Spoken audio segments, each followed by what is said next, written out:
Good morning, students. Today, your topic, chapter number 11, Training in Sports for 11th class, and today your topic, skill, techniques and style. Do you know what you mean by skill? Skill is the ability to perform a whole movement. आप जो कुछ भी work करते हैं, जैसे मान लो आप एक स्किल को सीखते हैं, बैडमिंटन में आपने लेअप शॉट लगाया, तो लेअप शॉट में आपको external force, internal force, surrounding movements, बहुत सारी एक्टिविटी जो होती हैं वो आपको, या डिफरेंट टाइप्स ऑफ टेक्निक्स, या टेक्निक्स को आपने जिस टाइम में फॉलो करा, या उस समय में जो आपने हाई टेक्निक या लो टेक्निक अप्लाई करी, वो आपकी सेल्फ स्किल पर डिपेंड करता है। तो हमारा सबसे इम्पोर्टेंट डिस्कशन है, skill are the open, complex, simple and different types of skills, and according to the different criteria and the practically help in the determining which in practice can improve your specific skill. There are many type of skill like open skill, close skill, simple skill, complex skill, gross skill, fine skill. यहाँ पे gross और fine से मतलब है आपके motor development से related है, and peace and self precious skill and the serious skill and the individual skill है या ग्रुप स्किल है। बहुत सारे स्किल के बारे में हम लोग डिस्कशन करेंगे। तो सबसे पहली चीज़ आती है आपके पास ओपन स्किल, ऐसी स्किल जिस पर आपका कंट्रोल नहीं है।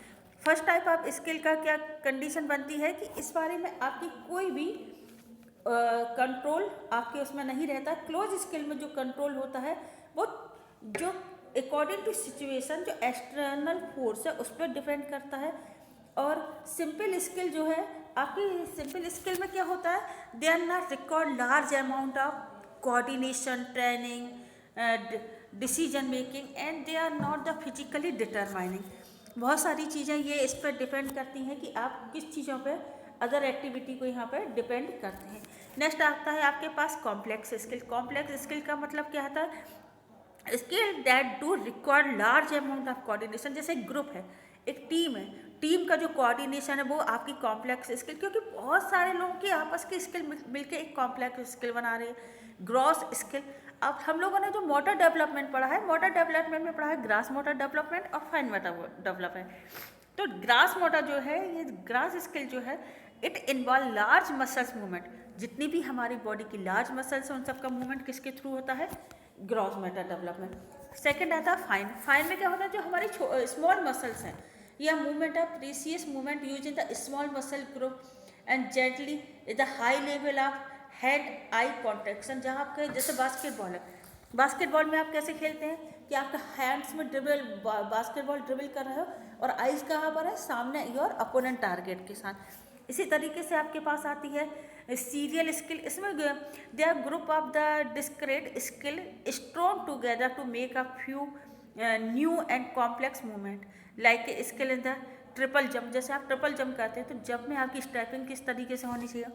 नेक्स्ट आपके पास आता है कि आपकी जो है कंटिन्यू स्किल, मतलब आपको एक के बाद एक क्या करना पड़ेगा, आपको वेरियस ग्रुप को या डिफरेंट टाइप्स ऑफ ग्रुप या साइकिल है उसको आपको लगातार करना पड़ेगा। जैसे एक के बाद दूसरी, दूसरी के बाद तीसरी, तो ये साइकिल कंटिन्यू चलती है स्टेप बाय स्टेप। इसमें मोमेंटम में चेंज आता रहता है।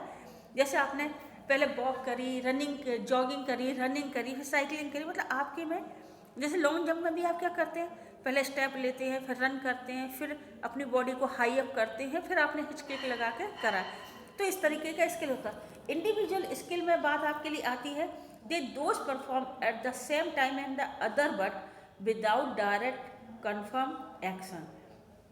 आपको क्या है, आपका जो डायरेक्ट कन्फर्म है वो आपको पहले से डिसाइड नहीं होता, सडनली या रेंडमली आप उस चीज़ को यहाँ पे डिसाइड करते हैं। फिर है कॉग्निटिव स्किल, जो perform the same time other but without direction.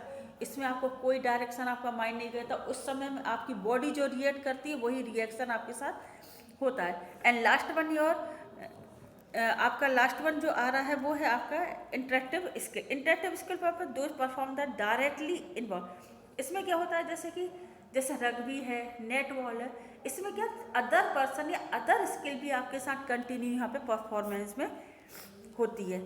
अब बेटा नेक्स्ट चीज़ आती है आपके पास कि स्किल की टेक्निक्स भी बहुत सारी होंगी। तो टेक्निक्स ऑफ स्किल में आपके पास आता है, ये मीनिंग ऑफ टेक्निक कौन कौन सी होती है। तो technique means two way of doing a particular task scientifically, या आप इसको ये भी कह सकते हैं कि आपका जो मोटर परफॉर्मेंस है या जो मोटर स्किल है वो single production of the taking the motion task, जो भी आपको टास्क दिया गया है उसको में आप लोग एक ही टेक्निक, एक ही चीज़ को अप्लाई करना होता है। एग्जाम्पल में दे सकते हैं batting cricket in based on the creation and the scientific principle of hitting a ball with the bat. According to the such principle, the batsman should play the ball with a straight bat. लेकिन क्या होता है, कभी कभी condition change हो जाती हैं और प्रिंसिपल जो अप्लाई होता है वो साउंड टेक्निक्स के अकॉर्डिंग यहाँ पे अप्लाई करने लगता है। अब नेक्स्ट चीज़ आती है आपके पास कि टेक्निक और ये इन टर्म को अप्लाई करने से क्या मतलब है। तो बेटा बेसिकली जो टेक्निक टर्म है, it is the ability to perform a physical task on scientific way. अगर दूसरे शब्दों में भी हम ये भी कह सकते हैं कि जो आपका टेक्निक्स है तो it is the effective use of skill to bring perfection in skill. It can be combination of various movement और स्किल।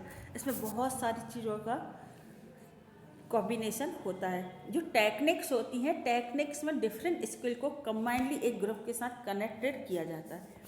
बेटा नेक्स्ट चीज़ आती है आपके पास स्टाइल। हर व्यक्ति की, हर इंडिविजुअल पर्सन की अपनी स्टाइल होती है, खड़े होने की, चलने की, बैठने की।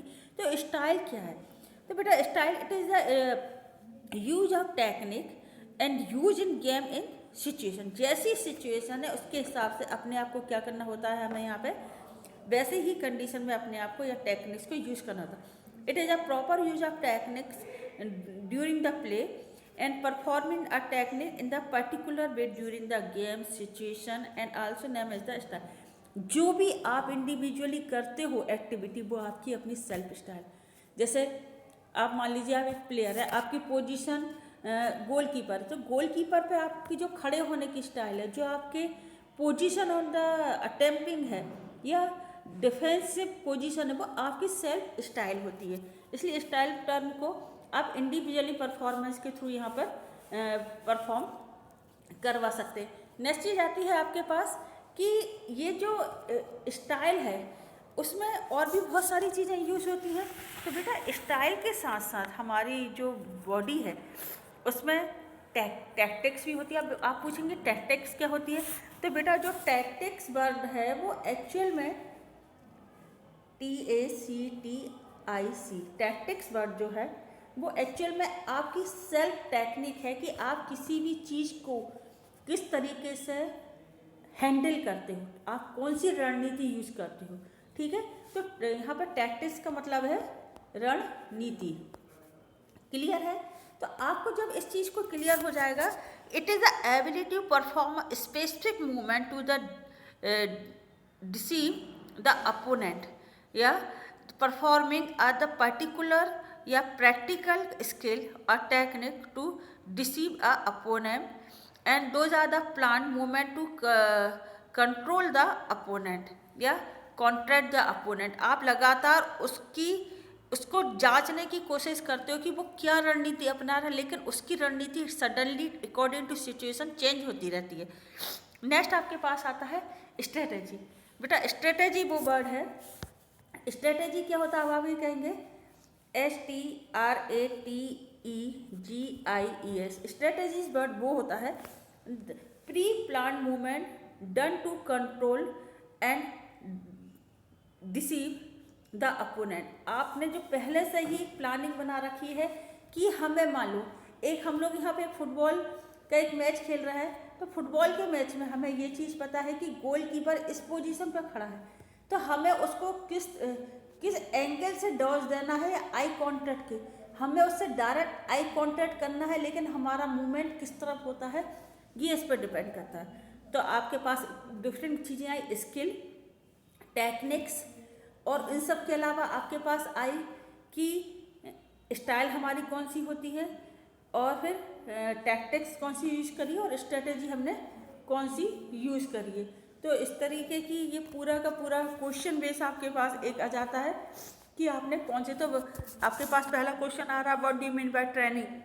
तो training is the procedure doing work according to your condition and classification. Second, what do you mean by the term in the sports, या ट्रेनिंग को हम यही कह सकते हैं कि training has the trend in the systematic effect of the considerable time. Second, what do you mean the training in sports, बेटा sports training is the basic perform of the preparation of the sportsman.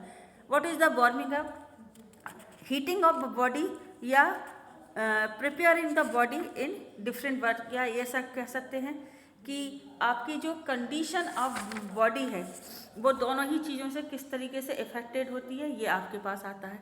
Next चीज़ है limbering down. तो बेटा limbering down वो condition होती है जिसमें कि आपकी बॉडी जब आप वार्म अप कर लेते हैं उसके बाद आपकी बॉडी को क्या होता है, warming up is the limbering down, the process of climbing down and cooling down after the conclusion of the competition in the training period. Clear हो गई। इसी तरीके से warming up is the start time activity create out period of any service या skill activity. फिर आता है आपके पास कि लोड क्या है। तो प्रीवियसली हमने बताया था कि आपकी जो भी एथलीट परफॉर्मर मोबिलिटी एक्सरसाइज या mobility exercise she should stretch to the end of the her range of movement. आप अपनी बॉडी के लिमिट से ज़्यादा जो भी करते हैं वो आपका क्या कहलाता है, लोड कहलाता है। फिर आपके पास आता है एडेप्टेशन।